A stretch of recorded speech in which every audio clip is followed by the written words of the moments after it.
আচ্ছা, আমরা বলতেছি হচ্ছে নবম দশম শ্রেণীর নতুন ব্যাচগুলা শুরু করার কারণটা কি আসলে? আমরা বারবার বলতেছিলাম যে আমরা ওদেরকে শুধুমাত্র ইংলিশই পড়াবো এইটা পারপাস নিয়ে আমরা ব্যাচগুলো শুরু করি নাই।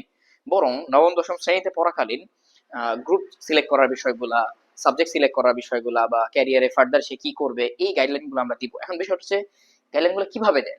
যে প্রশ্ন হতে পারে যে ভাই এটা কিভাবে করবেন আপনারা? দেখো, একটা স্টুডেন্ট সে যখন ক্লাস 8 থেকে 9 এ ওঠে, ফার্স্ট টাইম আসে, তার একটা স্পেসিফিক গ্রুপ সিলেক্ট করতে হয়, either science group or humanities বা আর্টস যেটাকে আমরা বলি, অথবা বিজনেস বা কমার্স আমরা বলি। তো ইউজুয়ালি আমরা যেটা দেখি, ট্রেডিশনালি আমাদের স্কুলগুলোতে আমরা দেখি সব থেকে যে ভালো স্টুডেন্টরা তারা হচ্ছে সায়েন্সে জয়েন করে, বা টিচাররা এন্ড প্যারেন্টসরা তাদেরকে সায়েন্সে দিয়ে দেয়। এন্ড এরপরে কারা আসে? যারা বিজনেস ব্যাকগ্রাউন্ডের বা কমার্সের একটু ভালো, যারা তার থেকে একটু কম ভালো, তারা কমার্সে আসে। এবং মোটামুটি আমরা যাদেরকে ধরে নেই যে এরা একেবারেই পড়াশোনায় ভালো না, একেবারেই বাজে অবস্থায়, এদেরকে আমরা জোর করে আর্টসে দিয়ে দিই বা হিউম্যানিটিসে দিয়ে দিই। হ্যাঁ, এক্সেপশনস আর দেয়ার, ব্যতিক্রম আছে, বাট আমি জেনারেলি স্পিকিং, জেনারেলাইজ করে বলতেছি যে আসলে বাস্তবতাটা এটাই।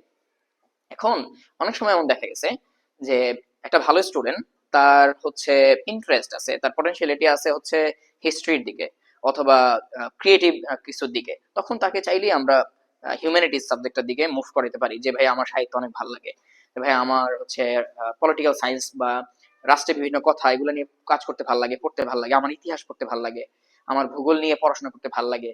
সো এই যে পটেনশিয়ালিটি গুলো আছে, এই স্টুডেন্টদেরকে যদি আমরা আর্টসে বা হিউম্যানিটিস গ্রুপে দিয়ে দেই, এরা ফার্দার ইউনিভার্সিটিতে যে ভালো একটা সাবজেক্ট চুজ করে ভালো ক্যারিয়ার করতে পারবে। ওয়ারেস আমরা আরো দেখি যে কিছু স্টুডেন্ট আছে যারা হয়তোবা ভুলবশত সায়েন্স নিয়ে ফেলছে, তাদের সায়েন্স নেওয়ার কথা না, তারা ডক্টর ইঞ্জিনিয়ার হইতে চায় না। বাট ওই জায়গায় যে ফ্যামিলির চাপ, স্কুলের চাপ, প্রেশার, যে তুমি ভালো স্টুডেন্ট, তাই না, সো কল ভালো স্টুডেন্ট, তোমার হচ্ছে ডক্টর ইঞ্জিনিয়ার হইতে হবে। অনেকে হয়তো জানেও না যে ডক্টর ইঞ্জিনিয়ার হইতে হবে, সে সায়েন্স নিয়ে ফেলছে। সো আমরা দেখি কলেজ লেভেলে সে যখন আসে, সেই চাপটা নিতে পারে না, তার জন্য বার্ডেন হয়ে যায়, এবং সে তখন হচ্ছে আবার সুইচ করে আর্টস বা কমার্সে চলে আসে। তো দেখেন, এইটা যদি প্রথমেই করে ফেলা যায় যে না, সে 9-10-ই বুঝেই যে সে ফার্দার তার পটেনশিয়ালিটি কোন জায়গায়, তার ভালো লাগা কোন জায়গায়, এটা প্রথমেই যদি আমরা বুঝে তাদেরকে যদি প্রথমেই সেই সাবজেক্টটা সেই গ্রুপটাতে দিয়ে দিতে পারি, এতে করে যেটা হয় তার 2টা বছর নষ্ট হবে না। অর্থাৎ স্কুল লাইফেও যেই গ্রুপে থাকবে, কলেজ লাইফেও একই গ্রুপে থাকবে, এবং সে তার পটেনশিয়ালিটি অনুযায়ী, তার স্ট্রং বা স্ট্রেংথের জায়গা অনুযায়ী সে পড়াশোনা করবে, মজা পাবে, এবং ফার্দার ইউনিভার্সিটি লাইফে সে এই রিলেটেড বা এই কানেক্টেড যে সাবজেক্টগুলো সেভাবে চুজ করতে পারবে।